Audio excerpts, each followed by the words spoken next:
Welcome to Curious Chimps podcast. I'm your co-host Nathaniel Pearl. And I'm Sam Sheva. And welcome. We here at Curious Chimps are law-abiding citizens. We do not endorse anything illegal. And anything we discuss is for entertainment and not information purposes. We are not experts, and nor do we claim to be. So please, consult doctors, do your research, read the label, and for the love of all that is holy, be safe. All right, let's talk about drugs. Curious Chimps.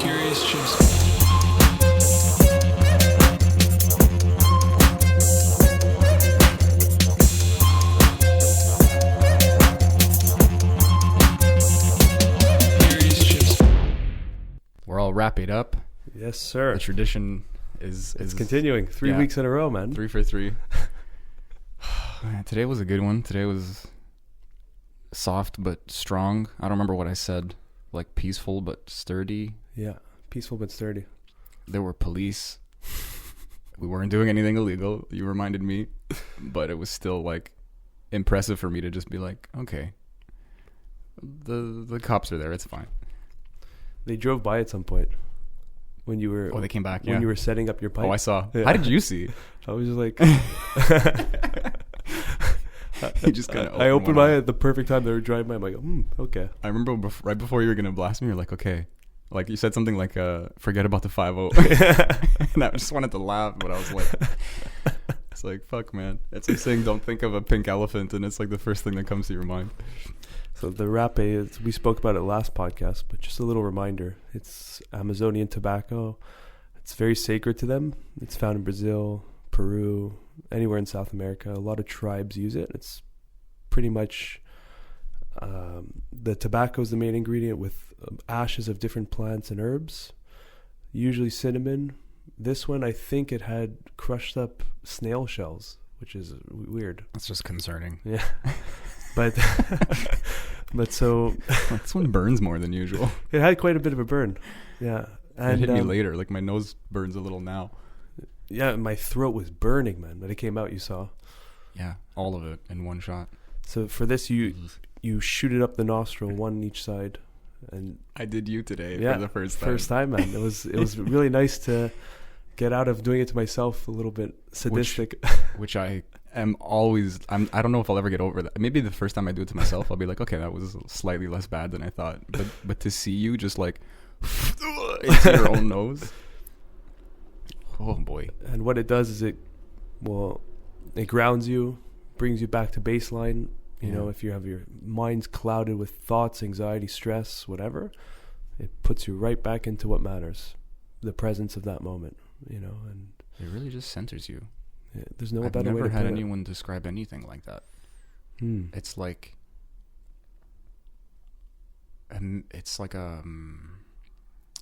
fuck, I'm trying to compare it to stuff, but it's like there's something like cocaine-y about it, but it's so fleeting. So there's like this spiking moment, and then there's just like little kind of spikes after, but it's kind of this mood is presented to you, and you're like, I'm in this mood now. Like it's not even a choice. You're just centered. You're just bonk. You know, like it's funny because I wanted to get into it last podcast, but it's a good segue. One of my people I gave it to, she was an ex-addict. And so she told me, it was like when I gave it to her, in my mind I was a little bit concerned if this would be a substance that something she may latch onto, which was not the case, which is beautiful, but there was like a little concern. But I also trusted the medicine that it wouldn't be that, and it isn't that, so that's nice. But when I gave it to her for the first time, like when she came down back to normal, she's like, and you mentioned it too, it's like the anti-drug. And the way she said it was so beautifully put is that all her years when she was addicted to whatever she did, we didn't get too deep into that. It was that hides you from yourself. It's the last thing those kind of drugs will do is bring you to yourself. Whereas this, it all it does is bring you to yourself. It's like the opposite. Yeah. And you kind of have to mind when it's like weed or Coke or something. Coke's not even a good example. Even alcohol. It's like they can show you sides of you, but they dull you. They dull they turn stuff off. It's easier to get away from what you don't want to focus on. It's so accessible too. I mean, like I was talking about it before. Like I've dabbled with weed and it's gotten out of control sometimes, and you can't do that with rapé. No, I mean, like I mentioned it to you earlier that I was doing it more than I should, But even then, it wasn't that much. You're testing your new stuff, and I understand. Like, the way you talked about it, it's like you quelled my worries really quickly. Yeah, It's just I got a shipment of 4. I'm like, you know what? I just want to get through these 4 as fast as I can, so I know them, I'm familiar, and then I can just not delay it because I'm very impatient. That's what it comes down to. Yeah, but you're impatient, but you're disciplined. Yeah. So that's a good mix. And in this context, it's nice for you to know what you're administering to me, to yourself. You know, like if you blow something up your nose and then you're vomiting for 3 hours, you're like, maybe I won't use this one on Sammy. This is a little personal stash. Yeah, I mean, like the original 2 that I had, there was the feminine one and the masculine one. The masculine, you tried that one last week, and you can tell that one's more of a purge and just like a punch in the face kind of feeling. Yeah, that spike I just talked about, man, that's a strong, long. It plateaus, like it spikes and stays there for a bit, and you're like, wow. In contrast to the one the week before, that was like much more. Well, we're using these words like feminine and masculine. It's definitely like more motherly and softer, and warm. Like takes your hand and like brings you up to the thing, whereas the fatherly one kind of like pushed you into the lake, and you figured out how to swim. Yeah, but you're he more knew on you your could own. do it, and he's there in case. It's like tough love. Yeah, but, you know. So in contrast, both work in just different people, different scenarios. In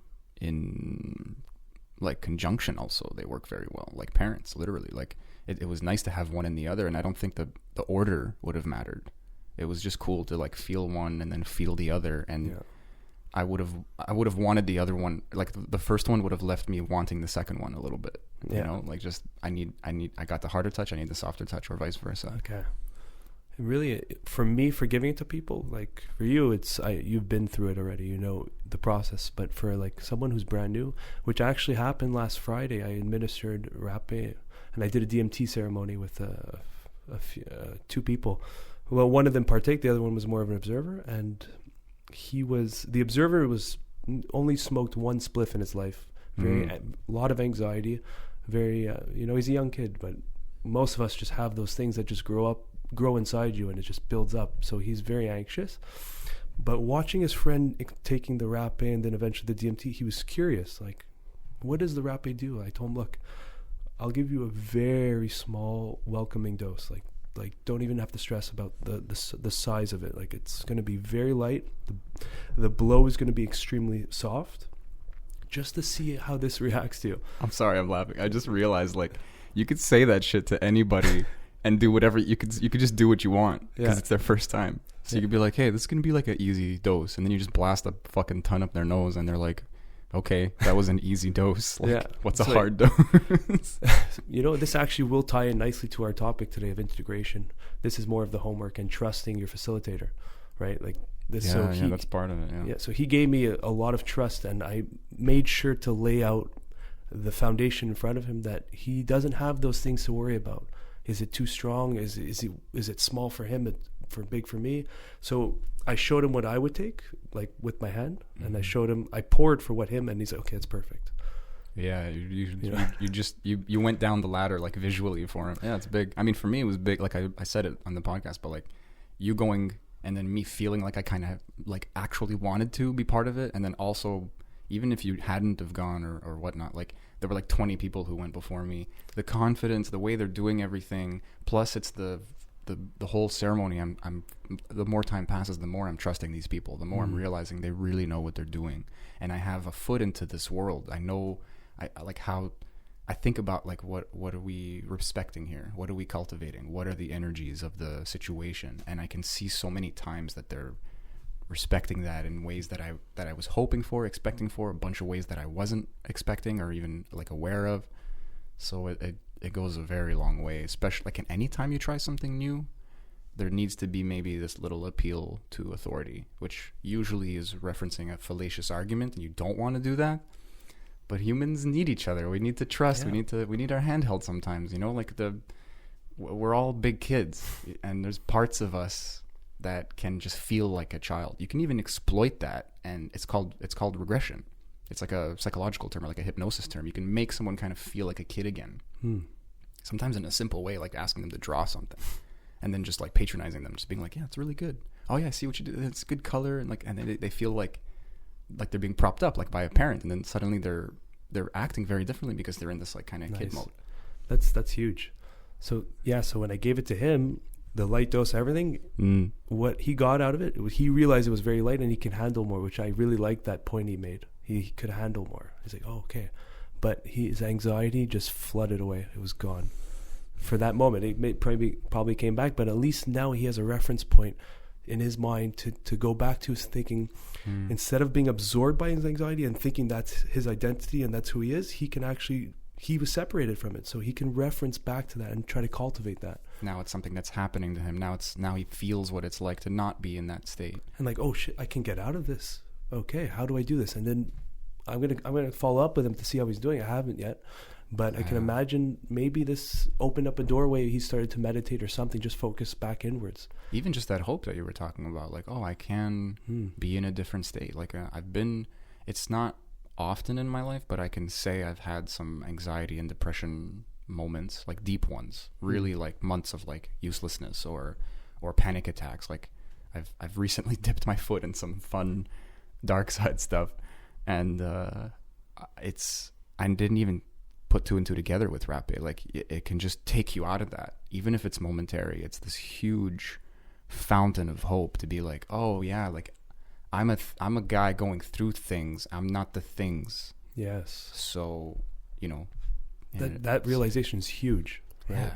And Rapé can just fucking pop, kick you into it. But that's it. So you set these walls and limits for yourself, and the Rapé kind of just could gently break them or could fucking destroy them in one shot. So for as a facilitator, giving Rapé to this individual where the trust is just building, it's very important to respect that. Like I could have blasted him off and maybe it's going to go well or maybe it's going to go horrible because his resistance is so strong and he's fear-based. So that's huge too, is like when you're going into something, he's a great example of what we want to talk about today. It's like when you're going into something and you're not certain, you can go the 100% head first into the water, or you can dip your toes. Me personally, I go head first, but that's me personally. But I respect. Were you always like that though? Because always from the start, man. Like integration is maybe bypassed a little bit, you know, because like a lot of the resistance pops up over time. So when you're doing something like ayahuasca and you have like days, or like in one ceremony, like a few hours, maybe 6 hours, maybe who knows what, it's like different every time, then there's a lot of opportunities to explore yourself, and that's part of it. But that's the opportunities for the resistance to come, and definitely afterwards there's like kind of choices to make, and you're back in the real, so to speak, and then it's more up to you and all that stuff. But with Rapé, it's like it comes and goes so quick, but something like you linger, and then you're like, like, I mean, you know, I know we're repeating ourselves a lot, but it is like this anti-drug, or this anti like fluctuating state of being.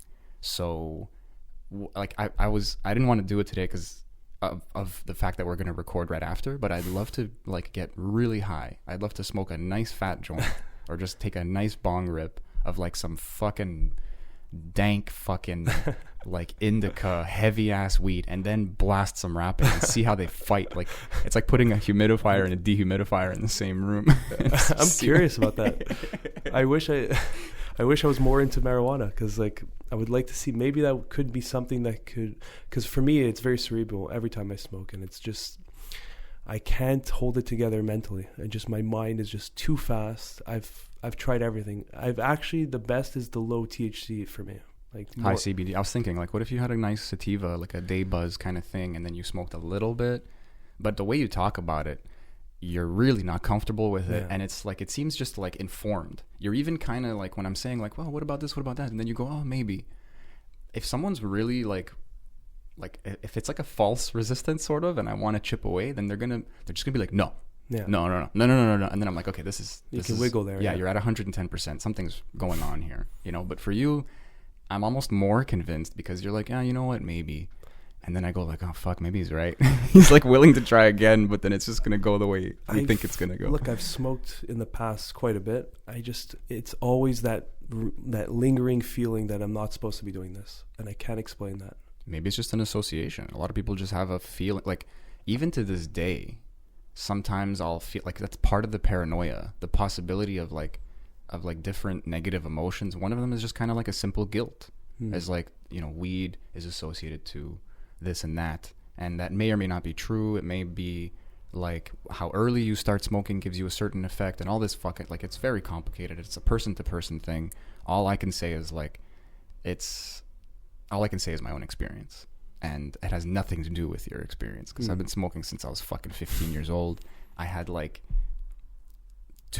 3 years within those 15 years where I took off. I just didn't smoke for an entire year. Okay. But it was like another extreme. Like it cleans you out, obviously. Like the withdrawals last a week to a month. That's the thing, though. The withdrawals for weed is real, right? Yeah, that's becoming more common. Thank God. We used to think that there was that people can stop at any time, but there is real psychological side effects to. There's physical ones too. Maybe there's just a bunch of other stuff. I don't know enough about it, but just again, personal experience. If I smoke hard, if I smoke a lot, if I smoke regularly, and I suddenly stop, there's gonna be, I don't know, let's say 2 to 5 days of like irritability, trouble sleeping, hunger, fluctuation. All that stuff stabilizes pretty quick. Okay. But then and this is like everyday smoking. I don't know if it applies otherwise, but I was smoking every day and then I stopped, and for like a good month I had night sweats.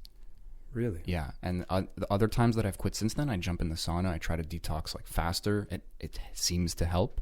I don't know if it just makes me like less sweaty because I'm hot. I'm used to being hot. Like, I don't know exactly what's going on, but it seemed to help. But imagine that. People are saying like weed is relatively harmless, and compared to other drugs, duh. Oh, yeah. But, you know, I mean, was that Carl Hart guy who was on Joe Rogan?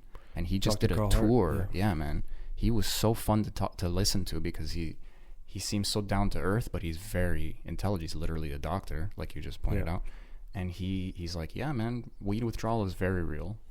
And it's not like, people compare apples to oranges all the time. They're talking about heroin, and then he's talking about how it's not that bad, but it's still horrible. If you could just take, like he says, it's like the flu, and the flu sucks. It's not great, but if you could just take a drug that like makes the symptoms go away, and on top of that you get blasted, it's hard for you to resist that. And that's just the psychological part. There could be other things going on. Oh, excuse me, rappy burp. And with weed, again, apples and oranges. Yeah. But there is something there that's just not. Did you notice cozy. When, let's say that year you took off, because Rogan talked about this a few times, that when he did the Sober October, where they stopped all substance, alcohol, weed for the month of October. One thing he noticed, and the guys that were doing it as well, that the dreams were very vivid. Yeah.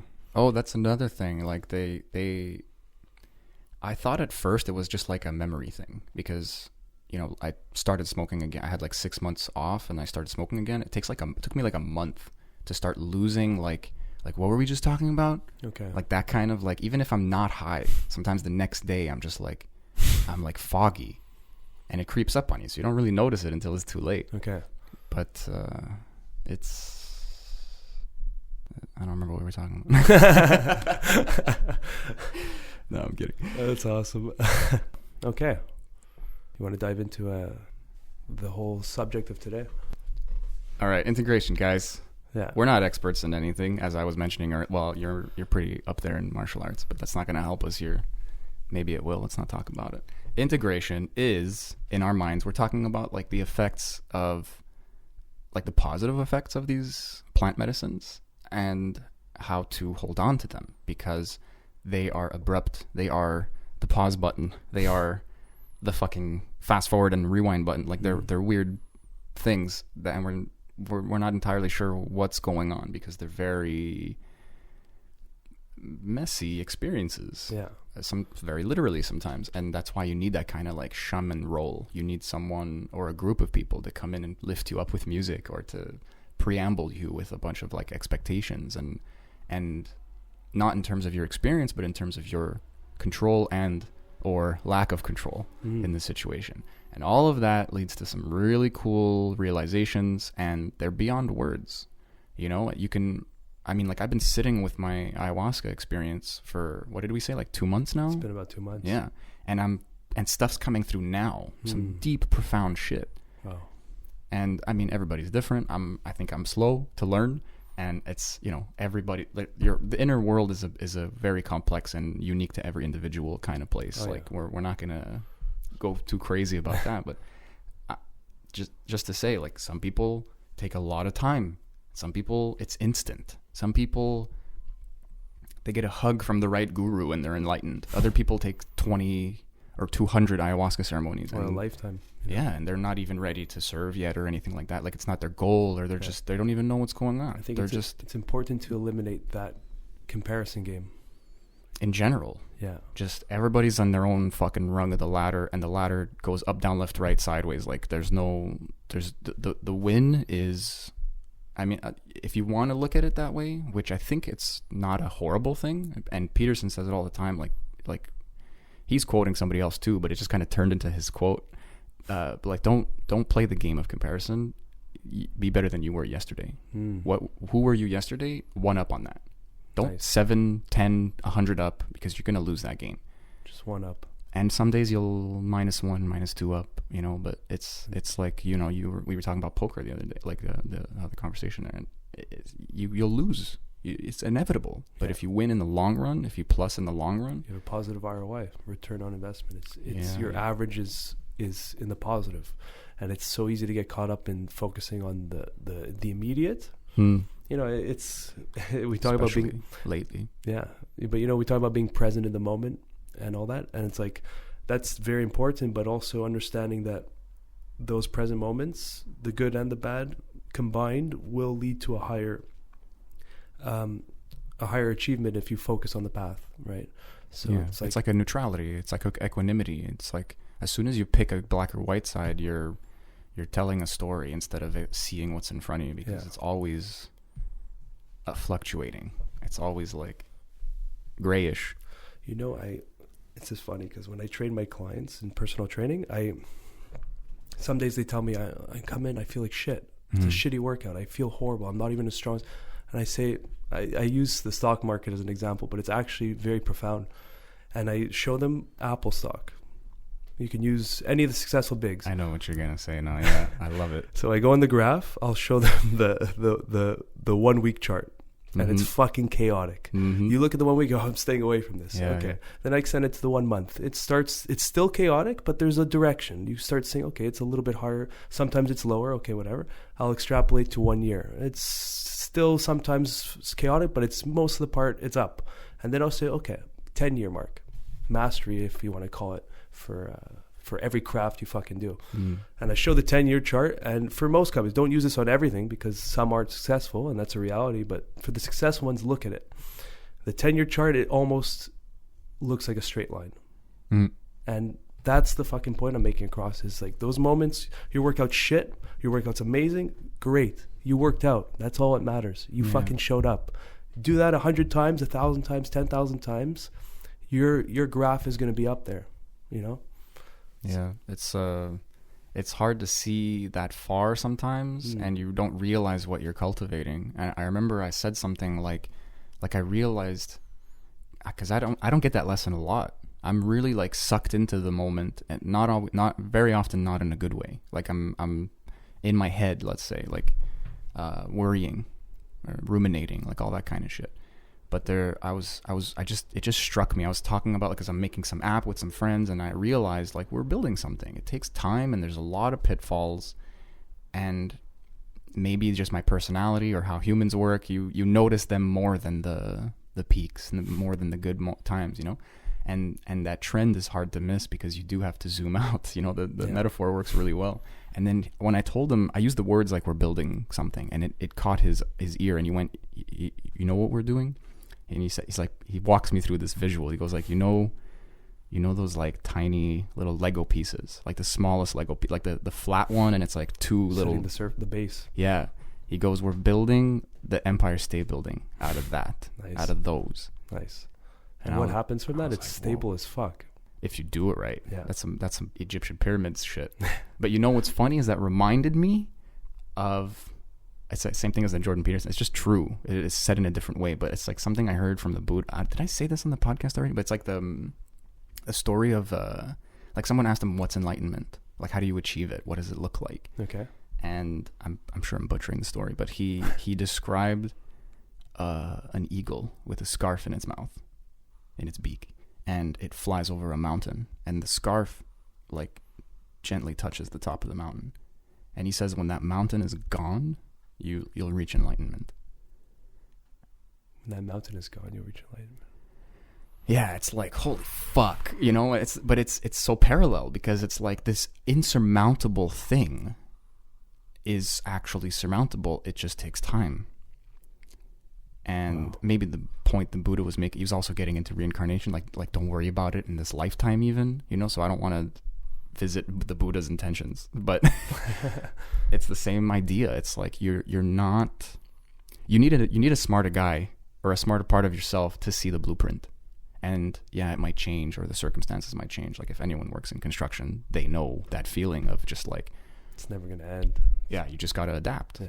But I don't know, man. That's new for me, and that's a huge part of integration, because sometimes you get a big Lego block, and you don't know where to put it. Yeah, man. Maybe that's where the analogy continues. Is like that's what I had last experience, right? I was so fucking lost, and the only mantra I had that kept me going was trust the process. Trust the process, and when you put trust in the process, you've eliminated all expectation.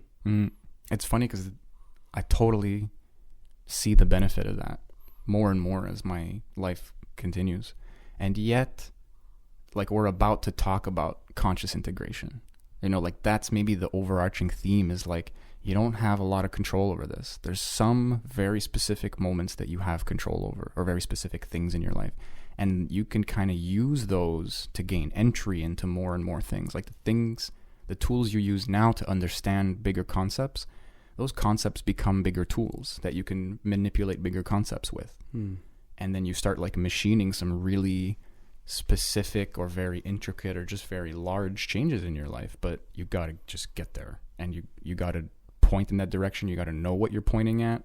You got to maybe be willing to have that change. But for the most part, you talked about that like when we were on the phone a couple of days ago, you got to not change the goal as much as you can and not worry about the process. Just focus on the goal, and like it's almost like the subconscious does the rest. Yeah. You have to impose discipline, you know? It's like you have this dog sled and you're just doing the whip or whatever. Like the dogs just go, they just do what dogs do. Yeah. But you got to feed the dogs, you got to make them rest. If one's fighting with the other, you got to move one in the back, put one in the front, all that. You're the Rogan said it perfectly. It's like you're like a Norse god. You're like the lord of the realm. But like, you know, a god that's got his hands in everything, what's the point? There's no fluidity. There's no beauty and like naturalness to it. But you know, it's a dichotomy. I guess we could butt and say the reverse over and over. I think you nailed it with the dog analogy. It's like the direction. You set a goal for yourself. You know, I want to be here by then, or I want to do this by then. If you follow that deadline or that path, you will adapt and change to what's needed to get there. But if you start resisting and changing, then that's the problem. But if the goal's strong enough and you're there, you just, as you're heading there, it's just you're feeding the dog, you're doing all the things necessary. Even though you may in the moment, the destination might be fucking kilometers away, 100 whatever, just those little steps will get you to that destination, even though it won't feel like it in the moment. You know, and that zooming in and out analogy that I've used, it's a great reminder when things get tough in all sorts. Even from my last ayahuasca experience, where if you zoomed in on that experience to sum up my experiences, it would look like I plummeted. You know? Yeah, like the stock dipped. Yeah, like it went below zero. I'm just like, oh fuck, I'm in the decimals now. But trusting the process, if you zoom out, it's like, oh no, this was necessary. That's when the smart people buy, bro. Yeah, fuck yeah, exactly. Buy that fucking point, and then just write it back up. But sometimes you're in it, you don't fucking think about that. You're down in the dumps, and you're like, fuck, it's never gonna get better. Man, I mean, if you get into like day trading and shit, like the analogy really is perfect, because you're stepping back. The more you can step back and see how the emotions are going to play out, the more you can put in the money at the right time, so to speak. But you're the emotions, and you're also the guy stepping back, and you're also the money. So what? Anywho's, it's so integration's cool, right? Yeah. Let's talk about that. Okay. Maybe let's backtrack to first timers. You know, you found out about mushrooms, you found out about ayahuasca or LSD or fucking whatever, and you kind of want to dip your feet into it, but you have no clue what to do.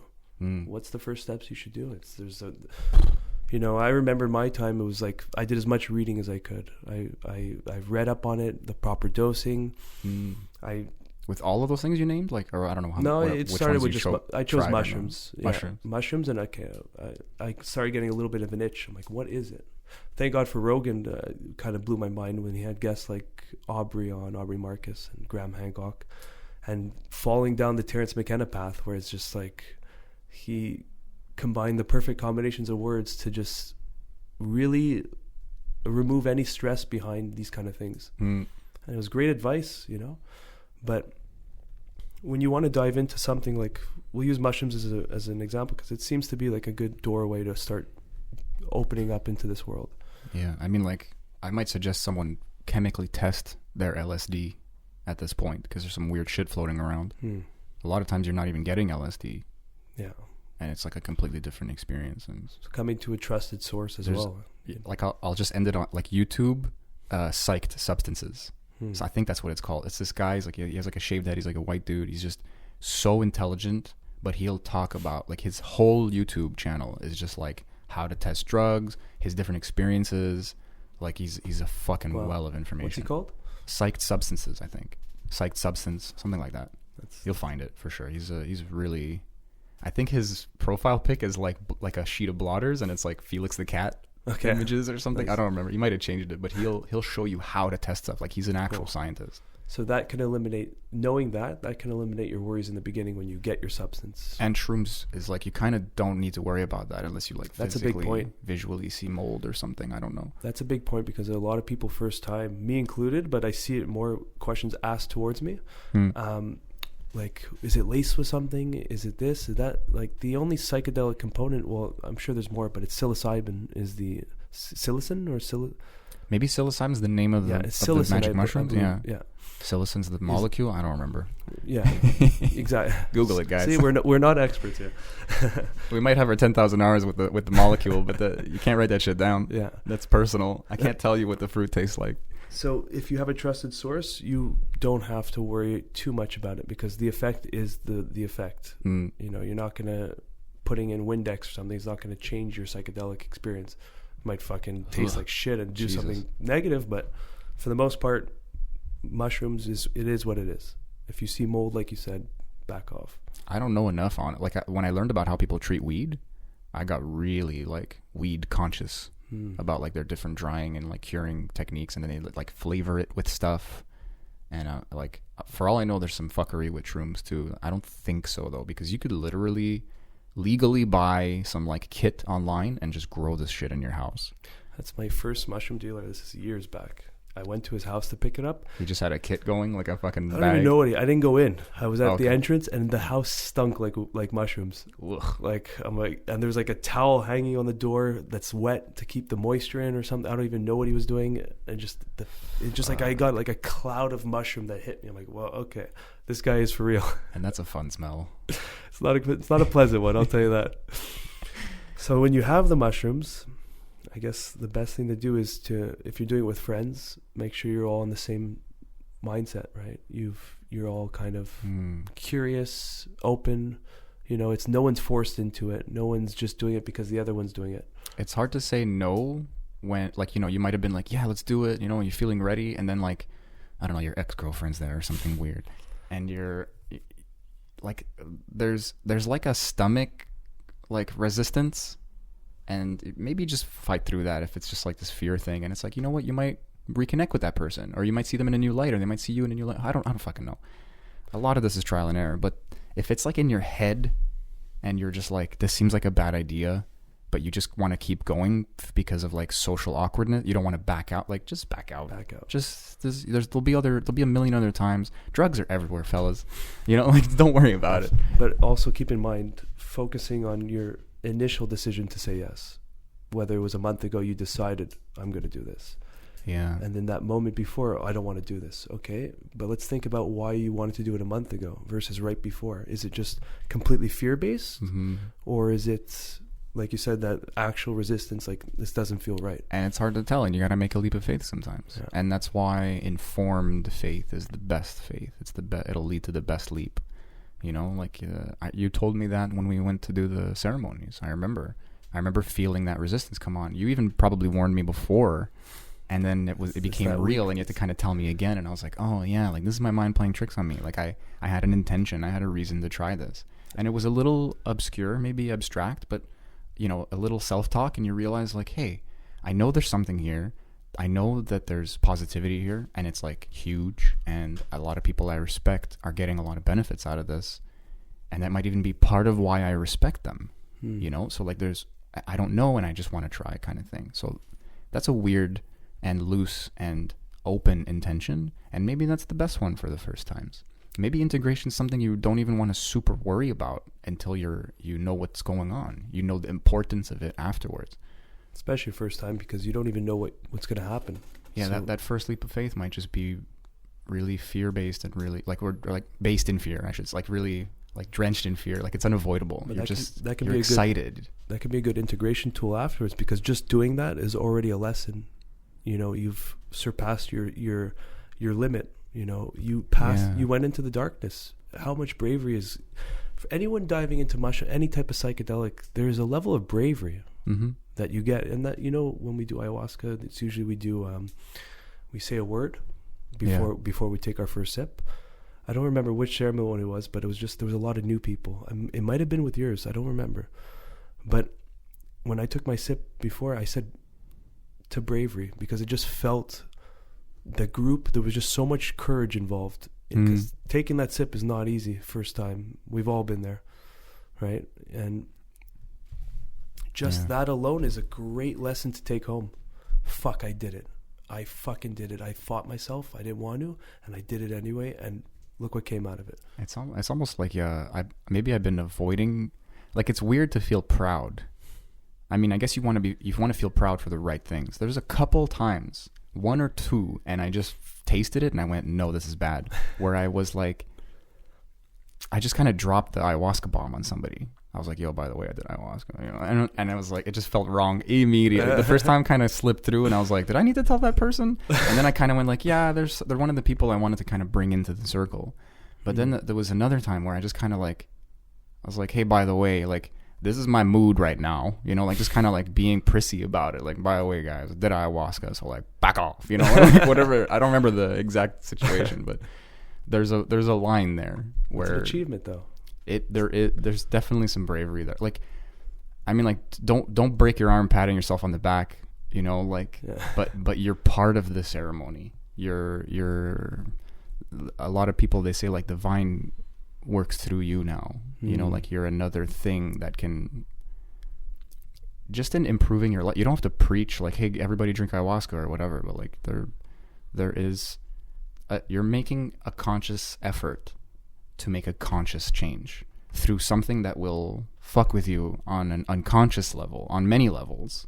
Maybe fuck with is a little vulgar, but like it works with you, works on you, sometimes on you and not with you, but like bravery's in there. Anytime you're facing the unknown and you go in, you know, whether it's psychedelic, anything, you know, when you do that, you're adding to that +1 of the bravery category of your mind. All of that needs that trust, like we said earlier, and that needs that initial bravery. Yeah, it's hard to trust people. It's hard to jump out of an airplane, but it's harder to. It's like, it's just as hard to jump out of an airplane, like strapped to a guy for your first time.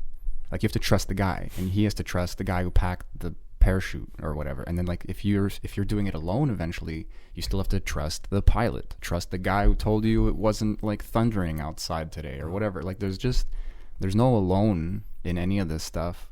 Yeah. Even if you're alone, like doing something in your apartment, you didn't like, did you make the chemical yourself? You know, like there is a level of trust that you kind of focus out. You just take for granted, right? It goes on forever. Yeah. That's interesting. Yeah.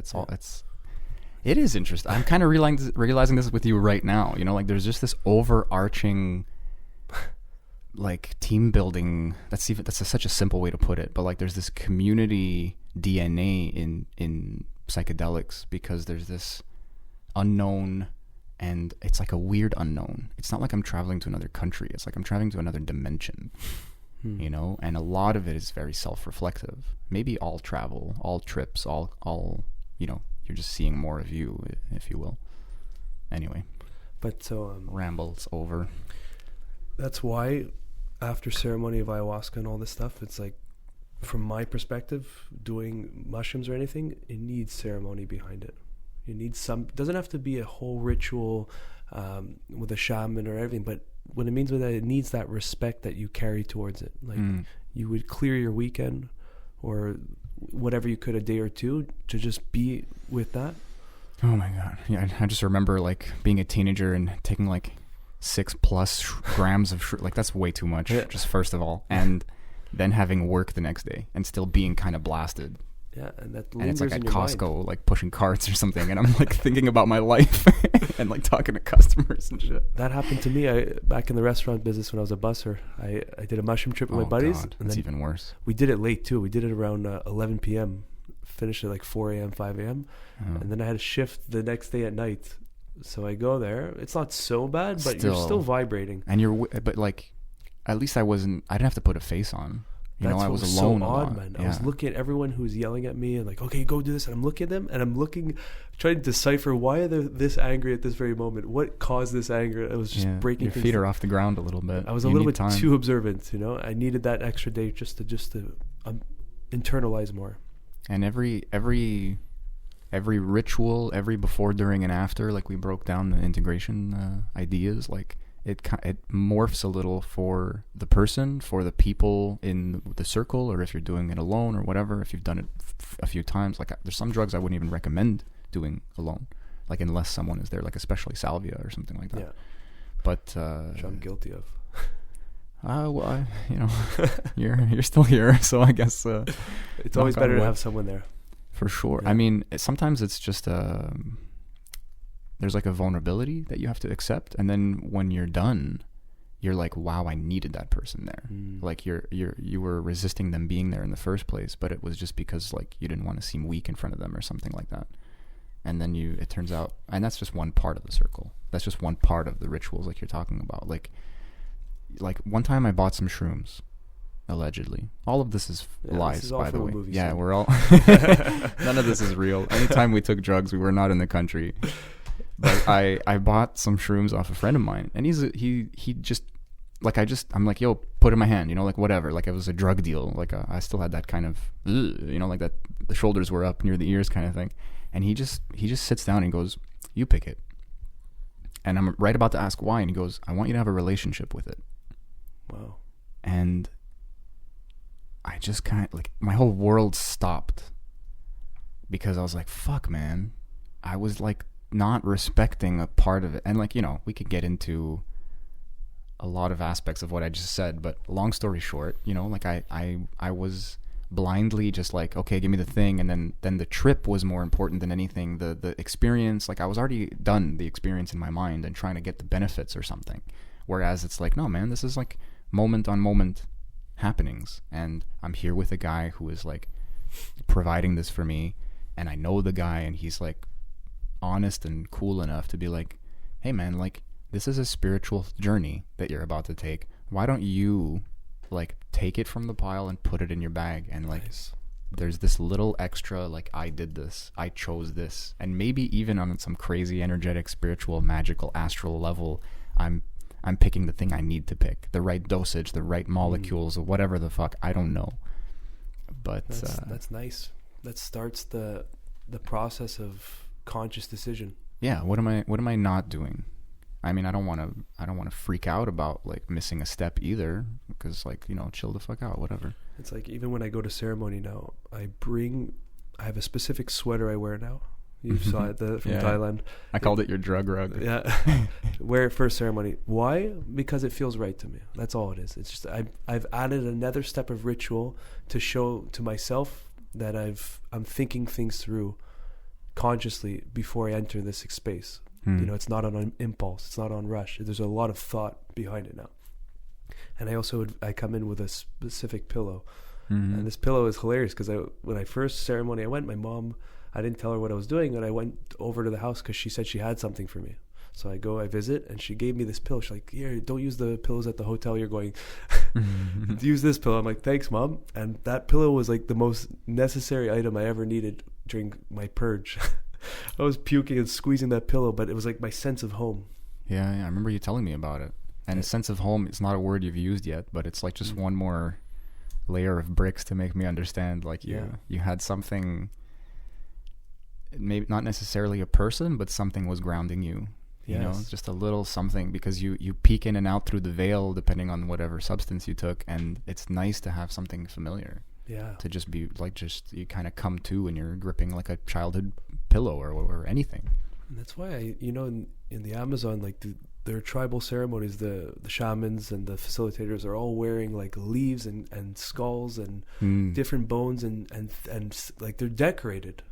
And I think that's where it's coming from, is that over the years and times they've collected things that bring them more conscious attention to themselves and their journey. It's like a little landmarks. It reminds me of like an altar. It doesn't need to be like a space in the house. It's just like you collecting things that I'm sure on some level you don't want to be totally attached to them, but you do see an importance to preserving them, or to just have something in some tactile way, in some physical way. Somehow it gets through the senses and into your brain, and it reminds you of something. It works like a mantra a little bit. It's like a constant in an equation, right? It's repetitive. It's always going to be there. The equation's changing, but you have those constants that you can hold on to. Yeah, that's a good way of putting it. So for me personally, these days, creating ceremony behind those kind of substances are so profound. That's a nice other overarching thing about all of this, is like, don't be afraid. You're not going to do it right. Like I did the rapé for you today, and I didn't even ask. I knew, like, I wanted to say, like, how do you do this? And it's like, just do it. Just do whatever. Like, you've had it done to you a few times. Just go with the flow. You administering it to me. Yeah. As opposed to me just shooting it up my own nose. I'm sure that's very unceremonious, to say the least. But it's I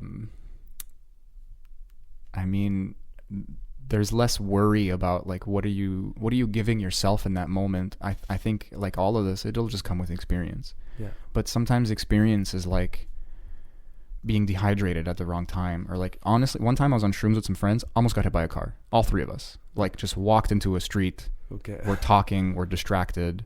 Like, some forethought is really important, but it's forethought, because once you're in it, you're in it. You're throwing a dart a little bit. You want to stay conscious and stay present, but Did you have a safe space to go back to, or were you just outdoors? Oh, this was just, we were on the mountain. We were just walking around. Okay. We were having some fun in the fucking forest and shit. It's always nice to have a meeting point or somewhere where you can go back to. That's a good thing. It's a good tip. Because maybe just not get separated at all in the first place, but it's good to have. But something you guys can go back to when things get too overwhelming, or maybe one of you just can't handle it, needs to go lie down, and then you have a setting where you're not in the complete wilderness, and there's like, what do we do? You know? Don't, like, buddy system, like having a partner, like when you're cops, like, it's just the idea that shit could go wrong. Hopefully it doesn't, but if it does, you got a lifeguard, you got another rock, another grounding tool. And all those little things that we wrote down, like, how did you eat before? If it's shrooms, maybe you should fast like 6 hours before. Yeah. Bring some food. If you're gonna go hiking, bring some nut trail. Even though you might feel weird in the stomach because you took some whatever substance. All these little things, like, you want to make sure we're not alone at any given time for too long, especially in a goddamn forest at night or something like that. And then it's like, okay, make sure our phones are all charged. We have a group text going on Facebook or something, on Messenger, like little things like that. It chips away at the anxiety, and it's the uncertainties. Some people might be like, you're over preparing, and then that bad trips them. But it's like, look, man, if you're trying to avoid a bad trip, you're not on the trip. I'm sorry. Like, I hate to say that, but I think that's the theme now, is like, there's discomfort and vulnerability, and that leads to questioning and that leads to change, and that's where integration is needed and possible. Otherwise, you're just going, yep, this is what I'm used to, or this is. Sometimes you take some ecstasy with some friends, and it's got all that vulnerability and stuff, but you just feel amazing after. I guess it really just depends. Yeah. But still, you bring water because you're all going to be very thirsty. Yeah. You bring, I don't know, like what else did we write? Like general self-care beforehand, even just planning ahead in general. It's going to be different. Sometimes it's a playlist. Like I wrote that down because you said it. Oh, yeah. I wouldn't have thought of it. My relationship with music is not the same as most people, and shit gets stuck in my head and it gets annoying. And for me, a playlist has been very profound. Usually, and it all comes back to that story of your mushrooms, your guy telling you allegedly to choose your own, and then you chose your own. It's like none of that happened. That was all fake. It's some movie or it happened in South America. Yeah. One or the Portugal other. Is it legal in Portugal? I don't know, but I wasn't in this country, so fuck you. So it all comes down to that, and my playlist would be constructed months before. And you're building it, sort of. It has a lot of unspoken intention. Yes. I ever told you the story about one of my big trips? I think I took 7 grams. Oh my god, that's too much. Yeah, I took between 6 and 8. Were you dark room? Did you Terrence McKenna? Oh my god. So I didn't do that. It's funny you brought up exes, because that time specifically I was with my best friend and my ex. It was disturbing. It was an interesting dynamic. So you did everything. You did the heroic dose, like Terrence McKenna would say, 5 dry grams in a dark room, but you were with 2 other people. But I fucked off to my room when I was able to. Okay, thank God. Yeah, but I don't know. Is that better? They're like on the other side of the door. Anyway, tell me. I'm like having a panic attack just hearing like the top of the story. Dude, it gets worse. I had my whole playlist fucking constructed, man. I had a ayahuasca Icaros, like 2 hour long, that would come at the peak, and the guiding of an Icaros is basically the shamanistic song that they sing during ceremony, and it usually, the legend is that, well, not even legend, it's what it is that they attain this song during their apprenticeship in becoming a shaman, and over time they are given this song. That's how they report it. From the plants, like the dieta and all that. Oh, I love Aubrey Marcus talks about that sometimes, and when he was going through it, I was so interested. And like they fast and they only eat one plant, and sometimes they'll drink ayahuasca for like a month, and it's like nourishing them somehow. And it's very intense work, and this song is not even lyrics. There's no words. It's just sounds and rhythm, and it sounds like a yeah na na na na, and like it's very primal. It's very very rhythmic, and there's sometimes they have like the rattle sound. They go and the leaves, and out of nowhere they'll just go in the middle of the song, and you're just flowing with it. But in the experience in any psychedelic, it is so profound to have that kind of rhythm, because it's a 2 hour whatever long rhythm that is kind of just flowing with you. There's no repetition. It's this soothing flow. So I had that planned in the 2 hour mark of my trip. The beginning was very Pink Floyd-y, Dark Side, and then towards the end was very Bob Marley, happy, just chilling. It's fucking party time, Buffalo Soldier, just happy. Nice. So I lie down. This is when I fucked off from them. I go lie down. It's coming on strong, bro. And I press play and I lie back. And I planned this playlist for a few months. Like, I really constructed everything how I wanted it, everything perfect. Like, okay, I want this to come at this time, and it was like a beautiful 6 hour piece that I formed. Nice. And I go in, and the first song is Bob Marley. I'm like, huh? What the fuck? And I look, I can't even figure it out. I put it on shuffle. It wasn't my iPhone. It was a little MP3 player, and I couldn't even fiddle with it. I'm just, oh fuck. And that moment was so fucking profound, because it was a lesson that I took out of it. I laughed at myself. I'm like, you see, you can't prepare or plan for everything. You kind of have to accept what comes.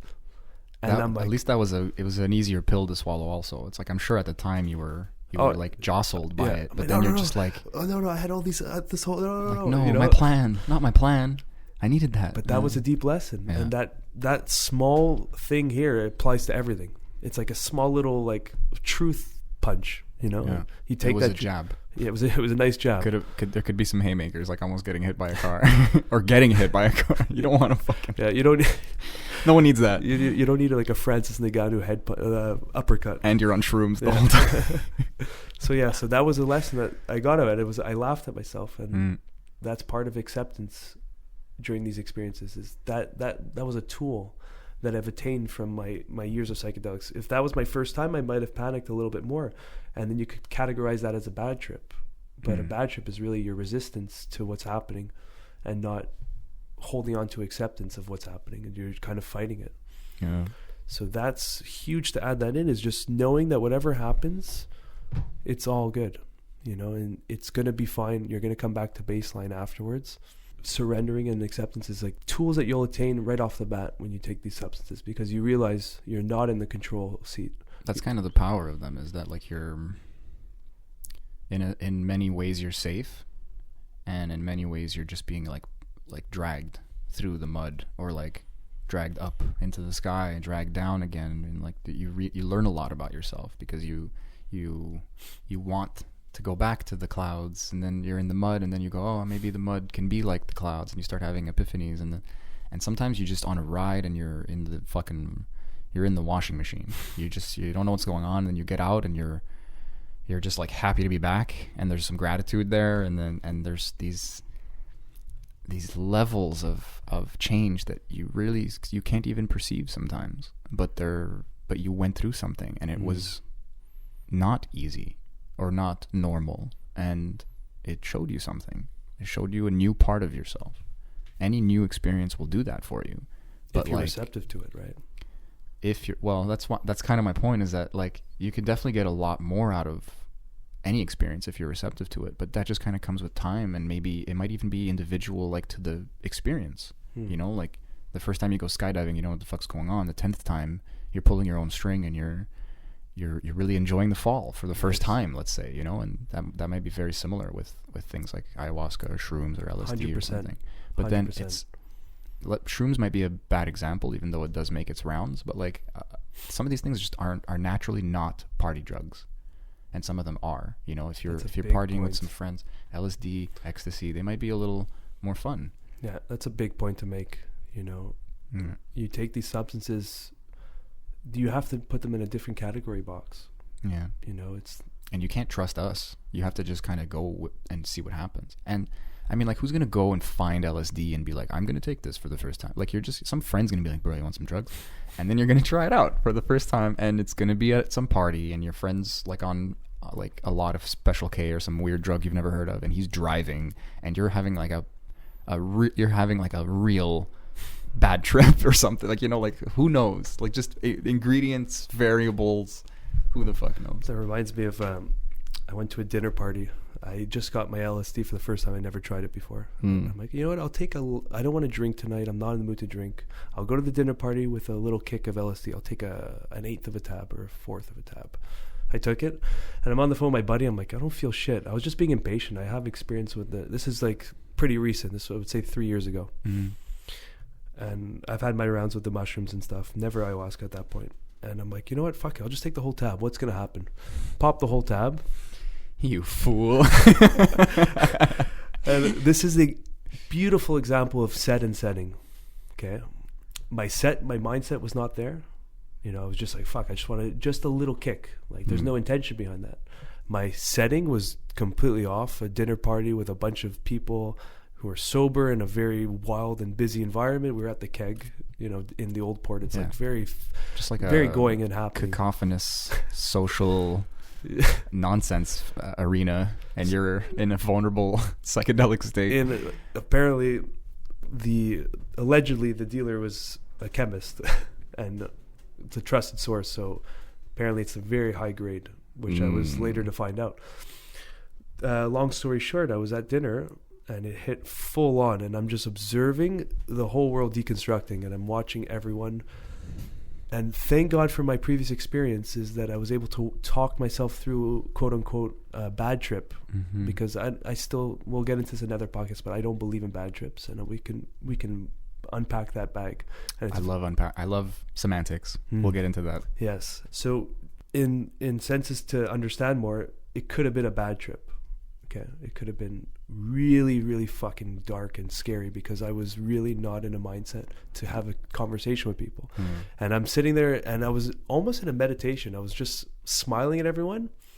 observing, and they're talking to me, and I was like, all I could offer them was presence, just listening and nodding and like, yo man, good for you, fuck, keep doing what you're doing, you know. Did they know? They all thought I came from a yoga class. Okay. So no one knew I was on LSD. That's another big secret I'm hiding. Was that better or worse? Maybe better.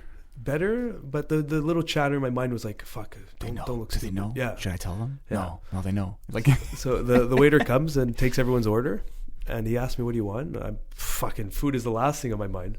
I ordered tomatoes and bocconcini, I think. oh, okay. A side. And they brought me the side of like 4 tomatoes and cheese. I looked at it. I took one bite. I'm like, delicious. I'm okay. Yeah, I can't. And when he was picking up the plates, I handed it back to him. Like, it was amazing. Thank you so much. He's looking at me like, what the fuck? This plate is full. So, but then I had to fuck off because I couldn't take it anymore. But that's a beautiful example of how to do it wrong. Thankfully, I was able to pull through, but that could have went completely south. You know, and I was very, very thankful it didn't, because I was able to use the mantras I've learned from the previous experiences I've had. Yeah, you had fuck, man. It kind of makes this whole talk of integration a little pointless, because there's not pointless, but like there's so much to experience. But that's what we're getting back to, is with the rapping, there's no wrong or right way to do it. I guess you could like blow it up your butt. See what happens, man. You might get fucking blasted. But oh, God. It's like, this whole world is a little bit more trial and error. You know, you take your information from those around you and what you hear, and you just dive in. Yeah, you know, I'm looking at the chart again, and you know, it's like integration. We broke it into before, during, and after. And in before, it literally, one of them is like breaks down into get ready for surrender and acceptance. Like it's kind of not a choice, like we were talking about before. Like that's kind of the benefit of it, is it like it crushes your will a little bit, and then you have to just go down the stream with a smile. You may as well smile. You're going the same place. And then the next bubble after that is reduce expectations. Nice. Like I'm glad that's in there, because it's like, fuck the rest of the stuff we're about to say, because that's what's important. Is it's true. There's like trust but verify kind of mentality here also, which I definitely value and agree with. I feel like I got lucky sometimes. I took like some MDMA when I was younger. I took Special K. I took LSD. It turned out it wasn't LSD. Shrooms. Okay. And I just fucking put shit in my nose and smoked shit and ate shit, and I didn't know what the fuck was in there. And now maybe I got some weird brain stuff. You know, who knows? Yeah. I'm doing all right. Don't worry, fellas. It appears so. It really doesn't, actually. If you put it all down on paper, like if I timeline myself, like stuff just started going downhill when I started smoking weed. But that's, again, it's like they're all catalysts, you know. And if I kept smoking weed. So anyway, that's a whole other podcast. Yeah, we have like 15 minutes. So we covered a lot, and I can like skim through, you know, the before thing, plan ahead, clear your schedule, you know, don't be paranoid, but be a bit of a Boy Scout. You know, you can bring a flashlight. You know, don't bring a fucking pocket knife because you think you'll run into a bear. Yeah, because then you're gonna every noise you're gonna hear, you're gonna start bad tripping. You know, but like maybe you need a knife because you're camping or something, and maybe if you're camping, you don't want to take LSD because you might stab your friend. No, that's not that bad. I mean, salvia, you might stab yourself. Like salvia, you're gone, but you're still kind of moving around. You really need that second person. Yeah.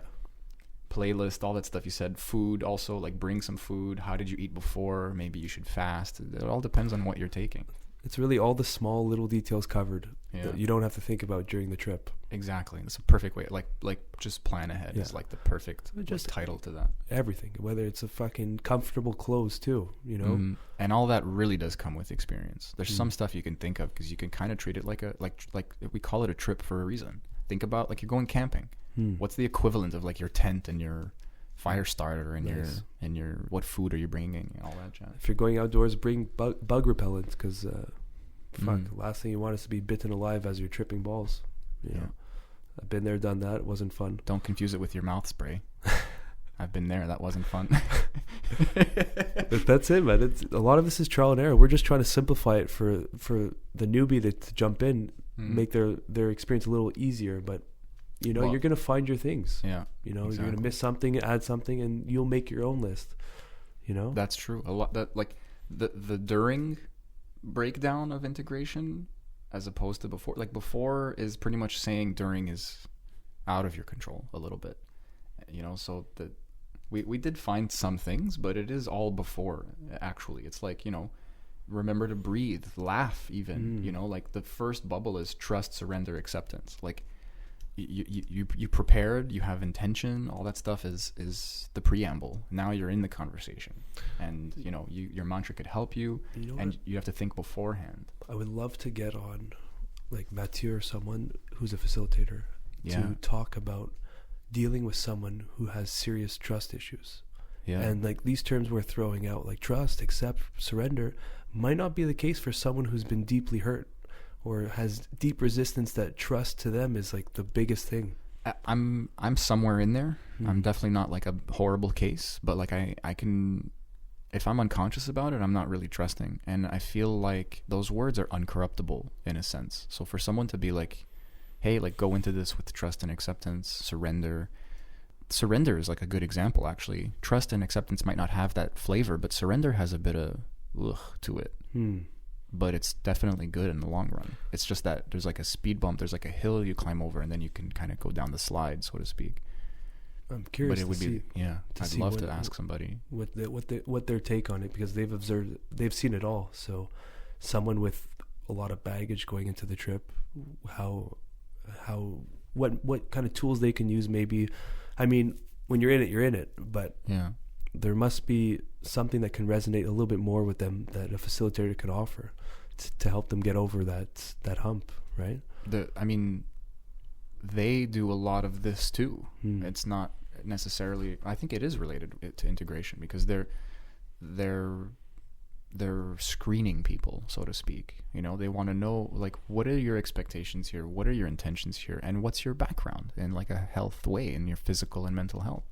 Because I mean, like I saw this video recently from Graham Hancock, and it was like on wordporn.com or something, and it was a great speech. And at some point he says, like, I'm not saying this stuff is all miracle perfect, but like it definitely does. And he lists like this like breaks down separation. This makes people more empathetic, more sympathetic, more virtuous in general. Like he just starts naming a bunch of powerful like side effects or effects or whatever. But he just opens with this, like, you know, there's always that asshole who thinks he can fly and jumps off, like that stupid trope that everyone says. But it's the reality is, like, you could be on an antidepressant and you take ayahuasca or something and it fucks with you like hard. People could die taking the wrong mix of things. You have to be smart because you're going into the unknown.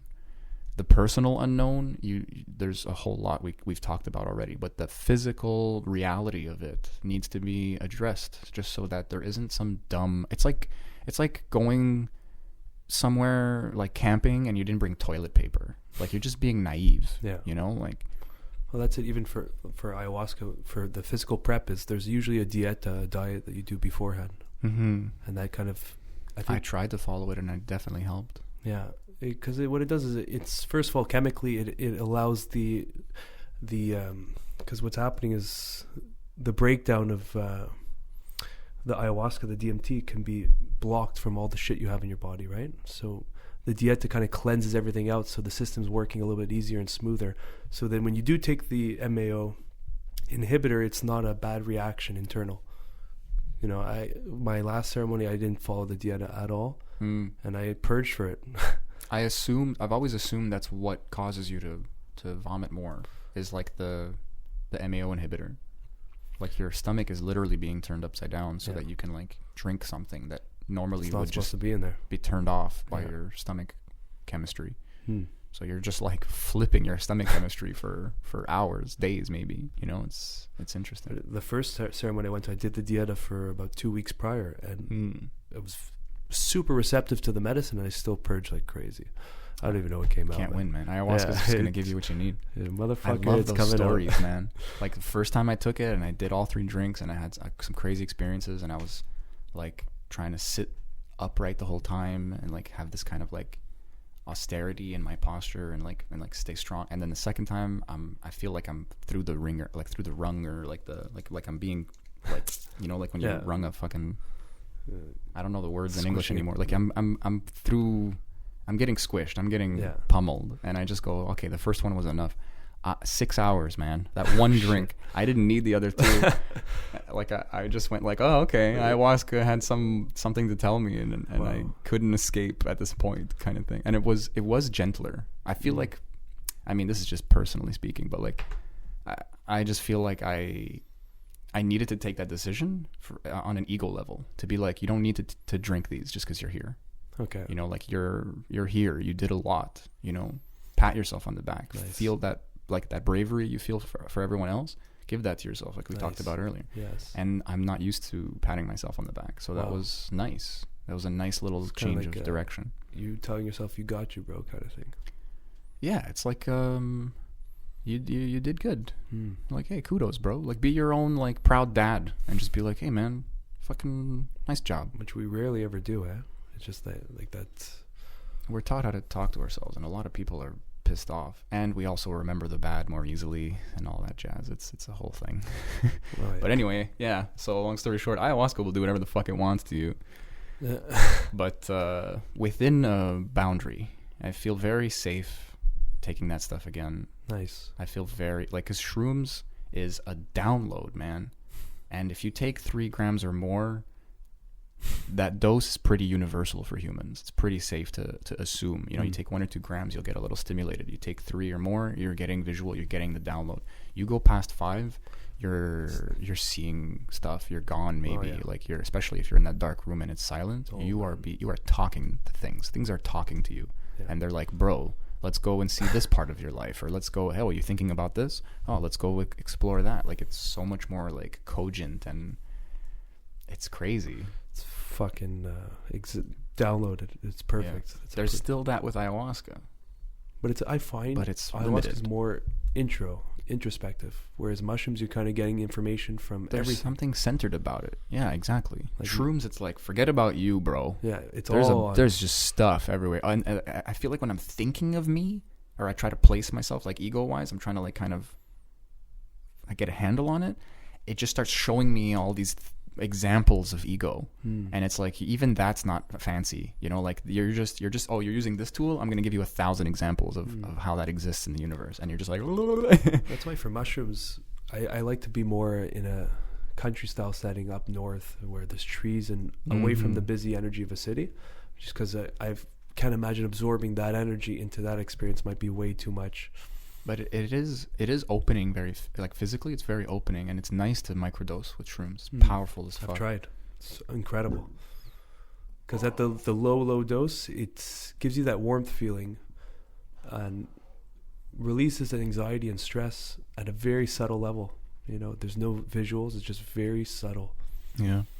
It's quite nice. It's like flowy, and like, for someone who feels kind of blocked in the chest, you know, whatever that means to you, like, energetically, like, I feel like it just cannons through, and then, like, there's this emotional flow that I'm really just, I default to. That valve is fucking closed and it's rusted, you know, like, yeah, hard. And that just kind of cracks it open, and it is temporary, almost, I almost want to say artificial, but I'm still going through it. I still get to, it's like we talked about at the beginning, you know, like, I get put into a new state. I get to see that that's possible. And when I was younger, it's, the novelty is worn off now, obviously, but, like, experiencing these different drugs, these different windows into different states and different perspectives, and et cetera, I feel like I could revisit them.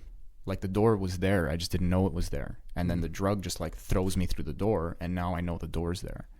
Nice. And then I have, like, I can take a shower and feel every drop like I'm on ecstasy. Nice. You know, or I can get kind of loose and drunk, like with alcohol, and feel kind of just, like, really happy for no reason. I feel really warm, or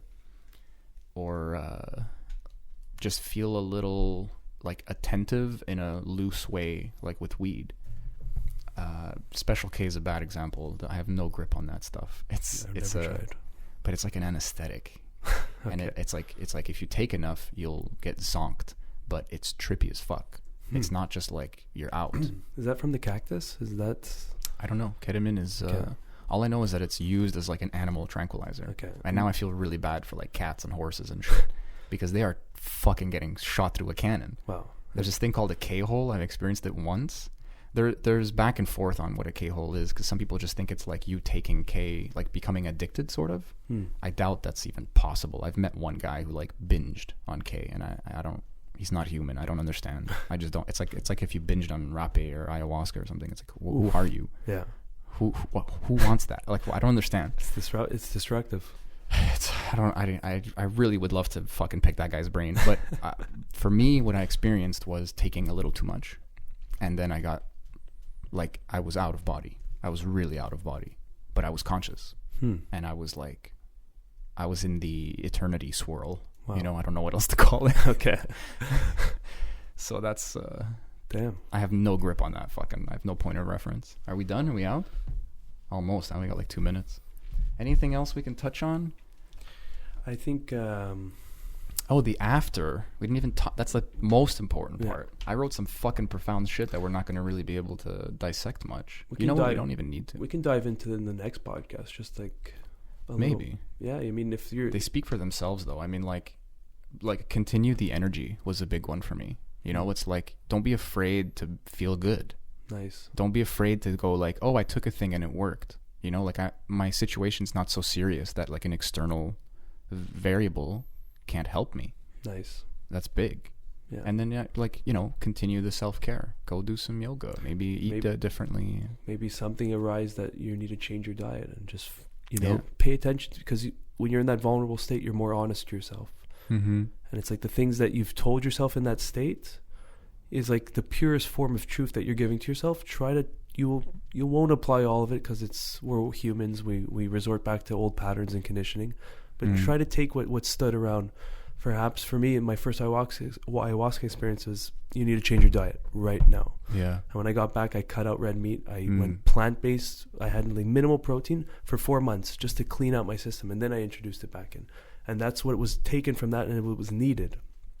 If I ignored that, I probably would go back and the same lesson would reoccur. You didn't listen, you fucker.